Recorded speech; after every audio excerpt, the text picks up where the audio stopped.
গয়নার ব্যাগ থেকে মিথ্যে প্রেগনেন্সি রিপোর্ট দেখে বিয়ের পরদিনই ভেঙে গেল মিঠু এবং কৃষাণুর সংসার। হ্যাপি এভার 70 দেখা যাবে আজকের পর্বে। বিস্তারিত জানতে ভিডিওতে একটি লাইক দিয়ে পুরো ভিডিওটি দেখতে থাকুন। গল্পের শুরুতেই আমরা দেখতে পাবো কৃষাণুর মা সবাইকে বলতে থাকে, দেখুন আমরা প্রথম থেকে বলেছিলাম সব কিছু মেনে নিতে পারি, কিন্তু একটা জিনিস আমরা চাই, সেটা হলো সততা। আপনার মেয়ে আমাদেরকে একটা মিথ্যের মধ্যে ঢুকে দিয়েছে, আর এখন বলছেন যা হয়েছে হয়েছে। সবাই জানে আমাদের উদারতা আছে বলেই তো আমরা ওর সঙ্গে আমাদের ছেলে সামাজিকভাবে বিয়েটা দিয়েছি, কিন্তু আপনারা সেই উদারতা দেখাননি, বরং আমাদেরকে মিথ্যার মধ্যে ফেলে দিয়েছেন। একটা মেয়ে যে বিয়ের আগে এমন কাজ করেছে, একটা প্রেগনেন্ট মেয়ে, তার সঙ্গে আমি আমার ছেলের বিয়ে কিছুতেই মেনে নিতে পারি না। কথা শুনে যেন মুহূর্তের মধ্যেই সবকিছু স্তব্ধ হয়ে যায়। কমলিনী হতভম্ব হয়ে বলে, কি বলছেন দিদি? বিয়ের দেওয়া তো আর কিছু বাকি নেই, বিয়েটা তো ওদের হয়ে গিয়েছে। কৃষাণুর মা তখন বলে, সেই সুযোগটাই তো নিয়েছেন আপনারা, মেয়েকে আমাদের হাতে তুলে দিয়েছেন, দায়িত্ব শেষ, এটাই ভেবেছেন তাই না? কথা শুনে এতক্ষণ চুপ করে থাকা মিঠির ধৈর্য ভেঙে যায়। তার চোখে রাগ আর অপমানের আগুন জ্বলে ওঠে। সে বলতে থাকে, মা, ওনারা যদি আমাকে রাখতে না চান তাহলে আমাকে জোর করে এখানে থাকতে হবে কেন?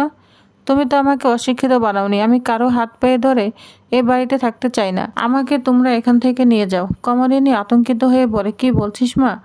কাল তোর বৌবাত, এই সময় এসব হলে কত বড় কেলেঙ্কারি হবে বুঝতে পেরেছিস? মিঠি তখন বলে, হ্যাঁ মা, বুঝতে পারছি, কিন্তু এর থেকে বড় কেলেঙ্কারি হবে যদি কারো অনিচ্ছায় আমি বাড়িতে থাকি। এই সময় নতুন এগিয়ে এসে কৃষাণুর দিকে তাকিয়ে বলে, কৃষাণু, একটা কথা বলি, ধরো এই রিপোর্টটা সত্যি, ধরো জীবনে যা ঘটনা ঘটেছিল তার ফলে মিঠি সত্যি প্রেগনেন্ট হয়ে যেত, তাহলে তুমি কি বিয়েটা করতে না? নতুন আরও বলতে থাকে, যে ঘটনাটা ঘটেছিল সেটা তো তোমার প্রস্তাবে তোমাদের বাড়িতে আসার পথেই ঘটেছিল, সব কিছু তো তোমার চোখের সামনেই হয়েছিল, তুমি তখন ওর পাশে ছিলে, তাহলে এখন কেন এমন আচরণ করছো? কৃষাণু একটু থেমে বলে, এর জন্য আমি অনেক কিছু স্যাক্রিফাইস করেছি, সেই কারণেই তুমি বিয়েটা করেছি। একথা শুনে মিঠি যেন ভিতর থেকে কেঁপে ওঠে। সে বলতে থাকে, তাহলে তুমি আমাকে ভালোবেসে বিয়েটা করোনি, তুমি আমাকে বিয়ে করেছো শুধু নিজের মহত্ব দেখানোর জন্য, নিজের দায় মুক্তির জন্য, তাই না?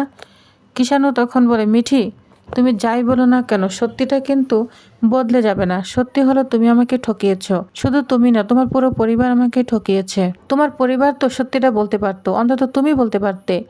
একবার যদি সত্যিটা বলতে, হয়তো আমি কিছুই মনে করতাম না, হয়তো সব জেনেও একই সিদ্ধান্ত নিতাম, হয়তো বাচ্চাটাকে রাখতাম না, আবার হয়তো রাখতাম, কিন্তু সেটা তো পরের কথা। আসল কথা হলো তুমি আমাকে সত্যিটা বলনি। মিঠি যা শুনে স্তব্ধ হয়ে তাকিয়ে থাকে কৃষাণুর দিকে, তারপর বলতে থাকে, তাহলে তুমি জেনে গিয়েছো আমি অসৎ? কৃষাণু তখন বলে, আমি না, রিপোর্ট বলছে। এই সময় কৃষাণুর মা বলে, যখন সব জানতেন তখন আগে কেন বলেননি? তখন কেন আমার ছেলেকে এসব কথার মধ্যে ফেলেননি? আমরা তো শুনেছিলাম আপনার শরীর খারাপ হলে ডাক্তারের কাছে গিয়েছিলেন, সেদিন থেকে তো জানতেন আপনার মেয়ে প্রেগনেন্ট। একথা শুনে মিঠি পুরোপুরি অবাক হয়ে যায়। কৃষাণু তখন বলে, আপনারা আমাকে অন্ধকারে রাখতে চেয়েছিলেন, কিন্তু সত্য কখনো চাপা থাকে না, সত্য একদিন না একদিন প্রকাশ পায়।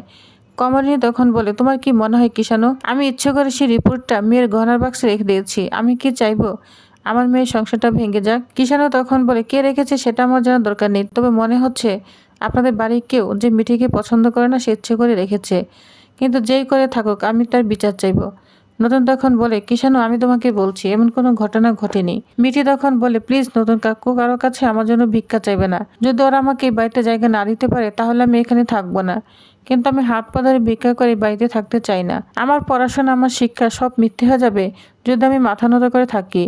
তুমি তো আমাকে শিখিয়েছো মাথা উঁচু করে বাঁচতে, তাহলে আজ কেন আমাকে মাথা নত করতে বলছো? তখন কৃষাণুর দিকে তাকিয়ে বলে, যেদিন তোমরা বুঝতে পারবে যে আমার কোনো দোষ ছিল না, সেদিন হয়তো আমি ভাববো এই সম্পর্কে ফিরে আসবো কিনা। আবার এমনও হতে পারে সেদিন আমি অনেক দূরে চলে যাব। শোনো কৃষাণু, আজ থেকে আমি তোমাকে মুক্তি দিয়ে গেলাম, তুমি তোমার জীবন নিজের মতো করে গুছিয়ে নিও। তখন কৃষাণুর বাবা বলে, তোমরা যতটা সহজ ভাবছো না, ব্যাপারটা কিন্তু আমাদের জন্য অতটা সহজ নয়। আমাদের আত্মীয়স্বজন আছে, তারা তো এসব জেনে যাবে। মিঠি তখন বলে, যখন আমি নির্যাতনের শিকার হয়েছিলাম তখন তো আপনারা আমাকে বউ করে আনতে চেয়েছিলেন, তখন তো আত্মীয়স্বজন আপনাদের বয়কট করেছিল, তখন কি এসব ভাবেননি? কথা শুনে কৃষাণুর মা তখন বিরক্ত হয়ে বলে, দেখেছো, এখন উল্টা আমাদেরই দোষ দিচ্ছে, এত বড় ঘটনা লুকিয়ে রেখে এখন আবার আমাদেরকে দোষারোপ করা হচ্ছে। কৃষাণুর বোন তখন ঠোঁট বেঁকিয়ে বলে, আমি অনেক মেয়ে দেখেছি, কিন্তু মিঠি তোমার মতো নির্লজ্জ মেয়ে না দেখিনি। তুমি না ঠান্ডা মাথায় মানুষও খুন করতে পারো। তখন মিঠি বলতে থাকে, হ্যাঁ দিদি, মজার ব্যাপারটা দেখো, এই ঘটনাটা ঘটার আগে আমি তোমার কাছে একজন শ্রেষ্ঠ মানুষ ছিলাম। আমি ভালো, ভদ্র, সৎ সবকিছুই ছিলাম। আজ তোমাদের কাছে কেমন খারাপ হয়ে গেলাম। মিঠির গলা তখন কষ্টে ভরা ছিল, কিন্তু সেই কষ্টের চেয়ে বেশি ছিল আত্মসম্মান। মিঠি তখন বলে, জানো দিদি, আমার কাছে তোমার জায়গাটা বদলায়নি। তুমি এখনো আমার কাছে সে জায়গাতেই আছো। আসলে কারো জায়গা আমার কাছে বদলায়নি। শুধু একটা জিনিস বুঝতে পারলাম, তোমরা নিজেদের যতটা উদার বলে দাবি করো, আসলে তোমরা না ততটা উদার নও। এই কথা শুনে কিষাণুর বাবা অবাক হয়ে বলে, তার মানে তুমি কি বলতে চাচ্ছ? তোমার এই প্রেগনেন্সিকে আমরা সমর্থন করছি না বলে আমরা খারাপ, আমরা উদার নেই, তাই তো? মিঠি তখন বলে, দেখো দেখো, আমাদের না এত উদার হওয়ার দরকার নেই। আমরা যেমন আছি তেমনই ভালো আছি। আমার ছেলের জীবনে এমন একটা ঘটনা ঘটে গেল, এটাই অনেক। কিছুদিন পরেই আমার ছেলের আবার বিয়ে দিব। মিঠি তখন বলে, অল দ্য বেস্ট আঙ্কেল, আপনি আপনার ছেলের বিয়ে দিন, আমার কোনো আপত্তি নেই। তারপর সে তার মায়ের দিকে তাকিয়ে বলে, মা চলো আমরা বাড়ি যাই, আমরা আর এখানে থাকতে চাই না। আর শোনো, যদি তোমাদের কোনো আপত্তি থাকে তাহলে আমি তোমাদের সাথে যাব না, আমি একাই চলে যাব। এই কথা শুনে নতুন বলে, বোকার মতো কথা কেন বলছিস মিঠি? তোর বাড়িতে তুই যাবি না তো কে যাবে? তুই এখন থেকে নিজের বাড়িতেই থাকবি, মাথা উঁচু করেই থাকবি। এই ছেলেটার জন্য তুই নিজের ক্যারিয়ার স্যাক্রিফাইস করেছিস। তুই বিদেশ যেতে চেয়েছিলি, কিন্তু এই ছেলেটার জন্য যাসনি, কারণ ও বলেছিল বিয়ের পর তোরা দুজন একসাথেই বিদেশ যাবি। অনেক হয়েছে। আজকের দিনে না কারো উপর ভরসা করে বাঁচা যায় না। নিজের পায়ে দাঁড়াতে হয়, নিজের ক্যারিয়ার গড়ে তুলতে হয়।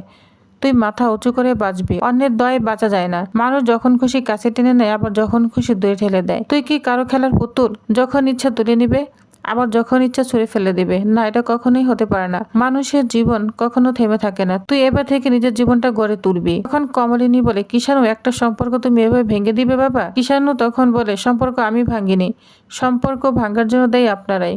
কমলিনী তখন বলে, তার মানে এটাই তোমার শেষ কথা? কিষাণু কিছু বলার আগেই তার মা বলতে থাকে, আমার অনেক উদার বলেই তো এই সম্পর্ক এতদূর এগিয়েছিল। আমরা আপনার মেয়ে নিজের মেয়ের মধ্যে ভেবেছিলাম, কিন্তু সে যদি ভালোবাসার এমন দাম দেয় তাহলে তার কিছু বলার নেই। দয়া করে আর এই বিষয়ে অনুরোধ করবেন না। কিষাণুর বাবা বলে, কিষাণু যদি এত কিছু জানার পরও অন্য কোনো সিদ্ধান্ত নিতে চায় তাহলে সে সিদ্ধান্তটা একাই নিতে হবে, কিন্তু এই বিয়ের সঙ্গে আমরা জড়িত থাকতে পারবো না। কৃষ্ণকলি বলে, না বাবা, আশা করি ভাই এত দূর যাবে না। তখন কৃষ্ণকলির স্বামী বলে, একটা কথা ভেবে দেখো কিষাণু, যে মেয়ে বিয়ের আগে এমন কাজ করতে পারে সে বিয়ের পরও তোমাকে ঠকাবে না, এর কোনো নিশ্চয়তা আছে? মিঠি তখন বলে, আমি তো নিজেই বলেছি আমি চলে যাব, এত কথা বলা দরকার নেই, আমি চলে যাব। সে মায়ের দিকে তাকিয়ে বলে, মা আমি বাড়ি চলে যাব। তোমরা কেন এটা বুঝতে পারছো না? কিষাণুর মা তখন বলে, আচ্ছা গয়নাগুলো কি হবে? গয়নাগুলো তো নিয়ে যেতে হবে। নতুন তখন বলে, আমাদের যে গয়নাগুলো আছে সেগুলো আমরা নিয়ে যাব, তবে আজ না, কাল পাঠিয়ে দিবেন, আজ নেওয়ার কোনো দরকার নেই।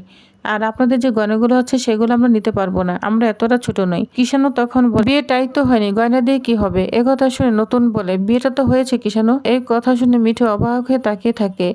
নতুন তখন বলে, সব দিক থেকেই তো বিয়েটা হয়ে গিয়েছে, শুধু সামাজিকভাবে বৌভাতটাই বাকি। এখন যদি তুমি বিয়ে না মানতে চাও তাহলে তোমাদের ডিভোর্স নিতে হবে, আর যত তাড়াতাড়ি করবে ততই ভালো, তাহলে আমাদের মেয়েটা মুক্তি পাবে। মিঠি তখন বলে, আমি প্রস্তুত। তারপর সে সবার সামনে হাত জোর করে বলে, আমি আসছি।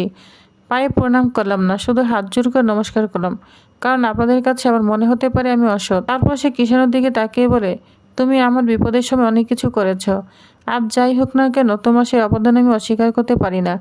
ডিভোর্সের জন্য যা যা করতে হবে আমাকে জানাবে, আমি সব কিছুই করে দিব। এরপর তোমার জীবনে যে মেয়েটা আসবে সে যেন সব দিক থেকে তোমার যোগ্য হয়, তোমাকে যেন আর কখনো মিথ্যের সঙ্গে থাকতে না হয়। ভালো থাকো। এই বলে মিঠি ওইখান থেকে বেরিয়ে পড়ে। তখন কমলিনীও চলে আসে, আর নতুন তখন সবাইকে বলে, আজ আপনারা যেটা করলেন হয়তো এখন বুঝতে পারছেন না, কিন্তু একদিন ঠিক বুঝবেন। সেদিন হয়তো হাজার চেষ্টা করলেও আমার মেয়েকে আর পাবেন না, কারণ আমার মেয়ের আত্মসম্মান খুব বড়। তখন কিষাণুকে বলে, অল দ্য বেস্ট। এরপরে নতুন চলে যায়। তারপর সবাই বাড়িতে পৌঁছে যায়। এদিকে বাড়ির সবাই অপেক্ষা করছে। বর্ষা তখন এগিয়ে এসে বলে, মামুনি এসে গিয়েছো? আমরা তো অনেকক্ষণ ধরে অপেক্ষা করছি, মিঠি কেমন আছে? কমলিনীর মুখ দিয়ে কোনো কথাই বের হয় না, তিনি চুপচাপ বসে পড়ে। বড় ঠাম্মি তখন বলে, কি হয়েছে, সব ঠিকঠাক তো? শ্বশুরবাড়ির লোকজন তো খুব ভালো, তাই না? লক্ষ্মীমণি তখন বলে, বৌমা আমাদের কথা কিছু বললো?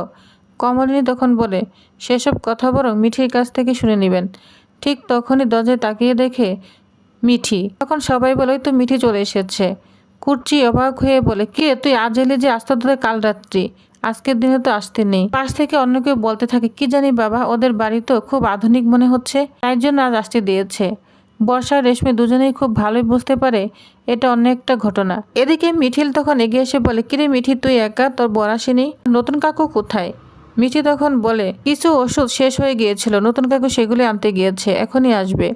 মিঠির মুখের দিকে তাকিয়ে বলে, মিঠি সত্যি করে বল, কিছু হয়েছে? তোর মুখটা কেমন যেন ভার হয়ে আছে। তখন বাবিল বলে, ওই তো আমাদের ছেড়ে থাকতে পারলি না, চলে এলি তো? আমি জানতাম তুই পারবি না। বুবলাই তখন হেসে বলে, আগে ওকে বসতে দে তো। তখন মিঠিকে বসিয়ে দিয়ে বলে, তুই ঠিক করেছিস, আজ তো কাল রাত্রি, বরকে ছাড়া একা থাকতে হবে, তার থেকে বরং এখানেই থাক। কি বলিস? মিঠি তখন বলে, শুধু আজ কেন দাদাভাই, আমি তো এখানে সবসময় থাকবো বলে এসেছি। যা শুনে সবাই অবাক হয়ে যায়। মিঠি তখন আরো বলতে থাকে, আজ থেকে আমি তোদের সঙ্গে থাকবো, অবশ্য তোরা যদি আমাকে থাকতে দিস। বরঠামি অবাক হয়ে বলে, এসব তামসার কথা বলছিস কেন রে? অলক্ষণীর কথা? এইসব অলক্ষণীর কথা কেউ বলে? এই মেয়েটা না দিন দিন খুব পাকা হয়ে যাচ্ছে, কি হয়েছে বলতো? এমন কথা কেন বলছিস? রেশমি তখন কৌতূহলী হয়ে জিজ্ঞাসা করে, তা বল, শ্বশুরবাড়ি তাকে খুব যত্ন করেছে না? বর্ষা তখন বুকের উপর হাত দিয়ে বলে, কি যে বলো, আমার তো বুকের ভেতরটাই দূর করছে। এ কথা শুনে কমলিনী বলে, কেন বর্ষা, তোমার বুক কেন দূর করবে? বর্ষা তখন বলে, মামুনি, এমন করলে ভয় লাগে না বলো? বিয়ের পরদিনে যদি মেয়েকে নিয়ে আসা হয় তাহলে তো এরকমই লাগে। আপনি ওকে নিয়ে এলেন কেন? বিয়ের পরদিন কেউ যেভাবে মেয়েকে বাপের বাড়িতে নিয়ে আসে, কত নিয়মকানুন থাকে। কুর্সি তখন বলে, হ্যাঁ আমিও তো ওইটাই ভাবছি, এত তাড়াহুড়া কি দরকার ছিল বিয়ের পরদিনই মেয়েকে বাড়ি নিয়ে আসা? এটা কি ঠিক হলো? কমলি তখন বলে, এর মধ্যে কোনো অদ্ভুত কিছু নেই দিদিভাই, ওদেরই নির্দেশ ছিল। এই কথা শুনে বসার মুখে এক ঝলক খুশি ফুটে ওঠে, যেন সে অন্য কিছুই ভাবছিল। লক্ষ্মী তখন অবাক হয়ে বলে, বৌমা কি বলছো? কিছুই তো বুঝতে পারছি না। বাবিল তখন বলে, মা কি হয়েছে বলো তো, কোনো ঝামেলা হয়েছে? বুবলাই তখন বলে, আরে ঝামেলা আবার কার সঙ্গে হবে? মিঠির সঙ্গে কেন ঝামেলা হবে? সে মিঠি দিকে তাকে বলে, মিঠি তুই বলতো কি হয়েছে? মিঠি তখন বলে, বললাম তো আমি আজ থেকে এখানেই থাকবো, আমি আর ওই বাড়িতে যাব না। ওরা বলেছে ওদের এমন বউ চাই না, তাই ওরা আমাকে ওখানে থাকতে দিবে না। মিঠির কথা শুনে যেন ঘরের বাতাস জমে যায়। বুবলাই তখন বলে, মানে বললেই হলো নাকি, এখন এসব কথা উঠছে? সবকিছু জেনে শুনেই তো ওরা বিয়ে দিয়েছিল, জেনে শুনেই তো ওরা বিয়ে করিয়েছিল, আর এখন এসব কথা বলছে? বাবিল তখন বলে, আমার তো মনে হচ্ছে পাড়ার লোকেরা কিছু বলেছে, তাই ওরা এখন রং পাল্টে ফেলেছে। এটা হতে পারে না, আমার বোনটা কি কুড়িয়ে পাও নাকি? যখন ইচ্ছে হলো বিয়ে দিল, আবার যখন ইচ্ছে হলো বাপের বাড়ি পাঠিয়ে দিল। বাবিল তখন রাগে বলতে থাকে, আমি এখনই ওদের বাড়িতে যাবো, দেখি ওরা কি বলে। মিছিল তখন বলে, দাঁড়াও, আগে পুরো কথা শুনে নাও। বর্ষা তখন উত্তেজিত হয়ে বলে, শোনার কি আছে, এখন শোনার কিছু নেই, এটা সরাসরি অসভ্যতা। একটা মেয়ে কালকে বিয়ে হলো আর আজকে তাকে বাপের বাড়িতে পাঠিয়ে দেওয়া হলো, এটা কি কখনো হয়? এত টাকা খরচ করে বিয়ে হলো আর আজ বলছে মেয়েকে রাখতে পারবে না, এটা কোনোভাবে মেনে নেওয়া যায় না। বর্ষার এই বাড়াবাড়ি দেখে কমলিনী বলে, তুমি চুপ করো বর্ষা, একটা কথাও বলবে না। সবাই অবাক হয়ে কমলিনীর দিকে তাকিয়ে থাকে। কমলিনী তখন বলে, গয়নার বাক্সের ভিতরে একটা রিপোর্ট কে রেখেছিল? তুমি তো সেই গয়নার বাক্সটা কৃষ্ণ করে হাতে দিয়েছিলে। যা শুনে বর্ষার মুখটা পুরোই ফ্যাকাশে হয়ে যায়। তো প্রিভার্স, তাহলে আপনাদের কি মনে হয় বর্ষার এই চক্রান্ত কমলিনী কি ধরতে পারবে? তো আপনাদের কি মনে হচ্ছে অবশ্যই জানাবেন। তো নেক্সট পর্বের আপডেটটি পেতে অবশ্যই আমার সাথেই থাকুন। ধন্যবাদ।